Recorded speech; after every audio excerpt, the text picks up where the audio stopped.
wasn't born to the sound of harps or the gentle cooing of a nursery nurse. No, darling.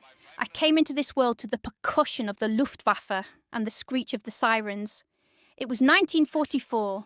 The Blitz was in its final nasty act, and I was just another nipper screaming in a Stepney basement while the sky fell down in chunks of brick and mortar.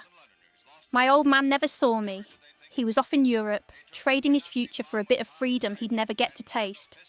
Mum did her best, but she had a heart like a delicate watch spring. It just couldn't take the tension of a world at war. She followed Dad into the clouds not long after the victory parades ended, leaving me with a pile of ration books and a very uncertain future.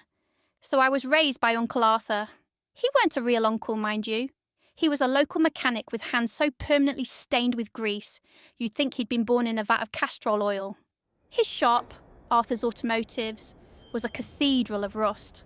It smelled of stale tobacco, burnt paraffin, and old dreams. While other girls were playing with porcelain dolls, I was learning the difference between a manifold and a muffler. By the time I was 7, I could strip a carburetor blindfolded. Arthur didn't treat me like a girl. He treated me like a pair of extra hands. He'd grunt, toss me a spanner, and tell me that if I couldn't fix the timing on a Morris Minor, we weren't eating fish and chips that night. I grew up fast. I read everything I could find. Technical manuals, war history, and eventually the leather-bound works of a certain American gent who'd become my best friend, though he'd been dead for 50 years. But the real story? The bit where my life shifted gears? That started in 1954.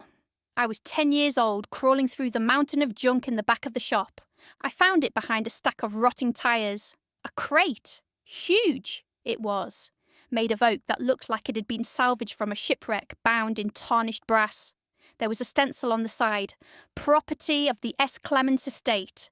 Do not open until the world regains its senses. Well, I figured 10 years after the war was close enough for government work. I grabbed a crowbar and gave it a proper go. Uncle Arthur? Come quick! I think I found a treasure chest. Unless it's full of spark plugs or 10-bob notes, Ennie, leave it be. I'm busy with a leaky radiator. I didn't listen. I pried the wood back with a screech that sounded like a banshee. Dust flew up, thick as a London fog. And there he was.